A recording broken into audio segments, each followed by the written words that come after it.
Hey everyone, how you doing? Just got to San Diego for Flip Hacking Live. Here's my view. Not bad. I'm actually going to go running out there in a minute, see if I can get this old body moving. But before I do, I thought I would share with you a conversation I had on the airplane. So I sat next to a young man.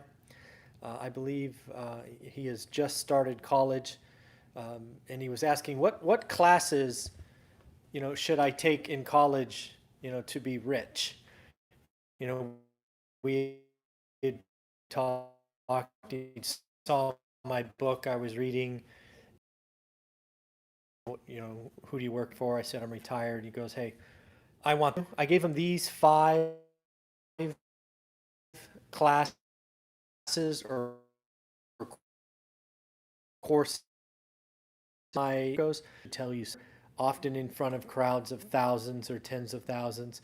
So clearly, public speaking is something I did, and something I was rewarded for.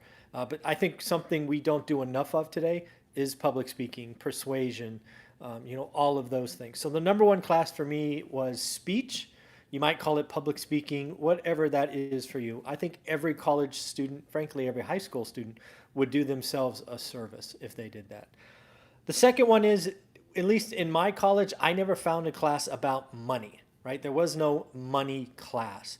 So the thing that I told him was you need to understand how money works, right? Because you don't have a checkbook, you don't understand savings and bonds and all of that. So what I told him is, I don't know what it would be called in your school, but I called it Accounting 101.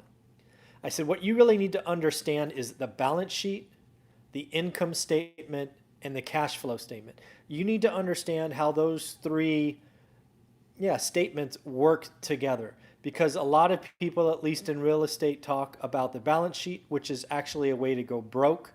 If you're just talking about your balance sheet, your income statement's wacky, or your cash flow statement's wacky, you can go bankrupt, because cash is what we use to pay bills. So I don't recommend an accounting degree. I was an accountant out of college, so I'm telling you, I don't recommend it. But I think understanding how money works and how money ripples through the income statement, the cash flow statement, and the balance sheet would be interesting.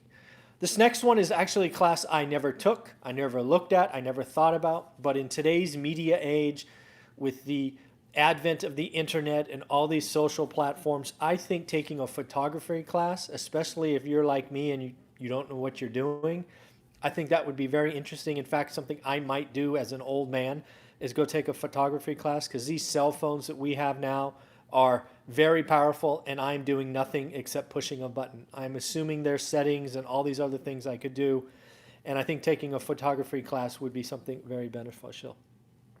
This next one, the fourth one, is something I am atrocious at, something I would run away from in school because I don't want to get bad grades.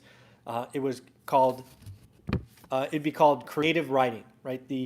The art of persuasion through words and things of that nature. So creative writing would have been the fourth one. And then the fifth one and final one would be some kind of marketing. I'm assuming colleges now have social marketing, but the ability to take and understand all the different social platforms. You market different on Facebook, you market different on YouTube and LinkedIn and TikTok and Instagram and all these things. So those would be the five. So speech, number one, public speaking. Accounting 101, understand how money flows through your various statements. Photography, creative writing, and then finally marketing. So let me know what you think. What classes would you have told them? Again, 30,000 feet, flying from San Francisco to San Diego. Kid gets to talk and says, what classes should I take to be rich? Let me know what you think. Have a great day. Talk to you tomorrow. Bye.